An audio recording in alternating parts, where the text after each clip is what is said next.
140 కోట్ల భారతీయుల కల. అమెరికా అధ్యక్ష పీఠంపై భారత సంతతికి చెందిన వ్యక్తి కూర్చోవాలని ఈ కల ఇప్పుడు నెరవేరేట్టు కనిపిస్తోంది. ఎందుకంటే డెమోక్రాట్ల తరఫున అమెరికా అధ్యక్ష పదవికి పోటీ చేసేందుకు కమలా హ్యారిస్ సిద్ధం కావటమే. అవును, అమెరికాలో పుట్టిన కమలా హ్యారిస్ మూలాలు మన తమిళనాడులో ఉన్నాయి. ఉపాధ్యక్షురాలు అయిన రోజు తమిళనాడు ప్రజలు సంబరాలు చేసుకున్న జ్ఞాపకాలు ఇంకా గుర్తుకొస్తున్నాయి. అమెరికా అధ్యక్ష ఎన్నికల్లో అధికారికంగా తన అభ్యర్థిత్వాన్ని అంగీకరిస్తూ కమలా హ్యారిస్ సంతకం చేశారు. సోషల్ మీడియా ప్లాట్ఫామ్ ఎక్స్లో ఈ విషయాన్ని ఆమె వెల్లడించారు. నవంబర్లో జరిగే అమెరికా అధ్యక్ష ఎన్నికల్లో తాను తప్పకుండా విజయం సాధిస్తాననే నమ్మకాన్ని వ్యక్తం చేశారు.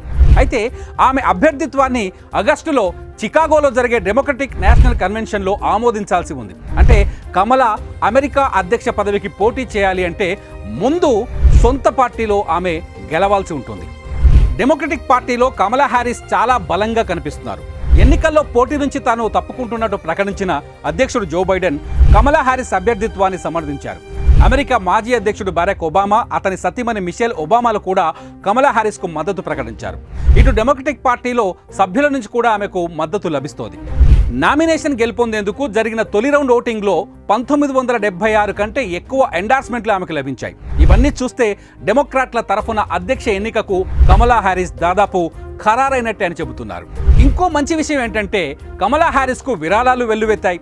కమల పేరు ప్రకటించిన 24 గంటల్లోనే $8 కోట్ల అంటే ఇండియన్ కరెన్సీలో 670 కోట్ల రూపాయలు విరాళాలుగా వచ్చాయి. ఎన్నికల ప్రచారంలో ఇప్పటి వరకు ఏ అభ్యర్థికి ఒకే రోజు ఇంత పెద్ద ఎత్తున విరాళాలు రాలేదు. ఈ ఫండ్ రైజింగ్ కమలా హ్యారిస్ను డెమోక్రాట్లు తమ అభ్యర్థిగా బలపరిచినట్టు సంకేతాన్ని ఇస్తున్నాయి. కమలా హ్యారిస్ గనక అమెరికా అధ్యక్ష ఎన్నికల బరిలోకి దిగితే ఖచ్చితంగా మన 140 మంది కోట్ల భారతీయులు సంతోషపడతారు. ఇండియన్ బ్లడ్ ఉన్న వాళ్ళు ఎవరైనా ఒకరు ఖచ్చితంగా అమెరికా అధ్యక్ష పీఠంలో కూర్చోవాలని కోరుకుంటున్న ఇండియాకు ఇది కలిసి వచ్చే అవకాశం. అమెరికాలో పుట్టినప్పటికీ కమలా హ్యారిస్ ఇప్పటికీ మన సంస్కృతినే పాటిస్తున్నారు. కమలా హ్యారిస్కు టిఫిన్లో సాంబార్ ఇడ్లీ అంటే చాలా ఇష్టం. లంచ్లో అన్నం, పెరుగు, బంగాళదుంప కూర, పప్పు అంటే ఇష్టం. భారతీయ ఆహారం పట్ల ఉన్న ప్రేమే ఆమెను అమెరికాలో భారతీయ అమెరికన్ కమ్యూనిటీలకు దగ్గర చేసింది. అగ్రరాజ్యంలో అమెరికాలో ఉన్నప్పటికీ తన దేశ సంస్కృతిని, మూలాలను ఆమె వదిలిపెట్టలేదు.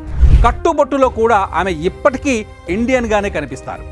డెమోక్రాట్ల తరఫున కమలా హ్యారిస్ నిలబడితే ఖచ్చితంగా ఈ ఎన్నిక అతిపెద్ద ఎన్నిక అవుతుంది. ముఖ్యంగా ట్రంప్తో ఆమె పోటీ పడాల్సి వస్తుంది కాబట్టి ఈ ఎన్నిక పైన భారతీయుల్లో కూడా తీవ్రమైన ఆసక్తి పెరుగుతోంది. మరి మీరేమంటారు? కమలా హ్యారిస్ గురించి మీ కామెంట్స్ రాయండి.